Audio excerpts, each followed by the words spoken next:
अगले महीने यानी कि मार्च में गुरु शिष्य मिलन महोत्सव है। जितने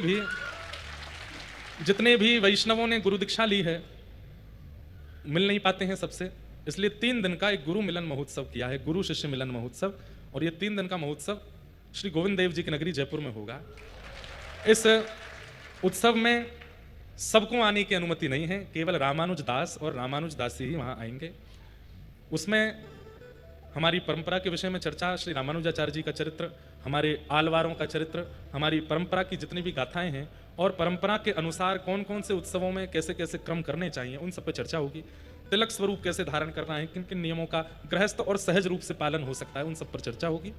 और प्रत्येक शिष्य से 2-2 मिनट मिलने का एक क्रम रखा है कि सब आएंगे, 2 मिनट का समय सबको देंगे, क्योंकि कथा तो सार्वजनिक रूप से हम कह देते हैं, पर शिष्य बनाया है तो इसका मतलब शरणागति आचार्य परंपरा की दी है, तो आचार्यों ने जिम्मेवारी दी है तो उसको निभाना भी है। आपके कोई कष्ट है, कोई अर्चन है भगवत भाव में, तो उन सब की चर्चाएं भी चलेंगी। तो ये 3 दिन का सत्र होगा।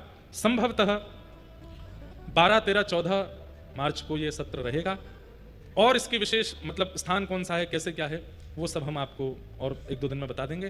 पर ये याद रहे कि इसमें केवल शिष्यगण ही, देखो साल भर हम कथा सबके लिए करते हैं, पर साल में ये 3 दिन और गुरु पूर्णिमा के दिन ये केवल शरणागतों के लिए हैं, उनके साथ चर्चा करने के लिए है। तो उसमें केवल वही आ सकते हैं। जहाँ कहीं से भी, दिल्ली, बम्बई, कलकत्ता, बाहर से भी जो शिष्यगण सुन रहे हैं, अगर आ सकते हैं तो जयपुर की टिकट कटा लीजिए। गोविंद देव जी की नगरी में 3 दिन का ये सत्र रहेगा। कहाँ रहेगा वो आपको जानकारी मिल जाएगी। भावना पूर्ण होगी।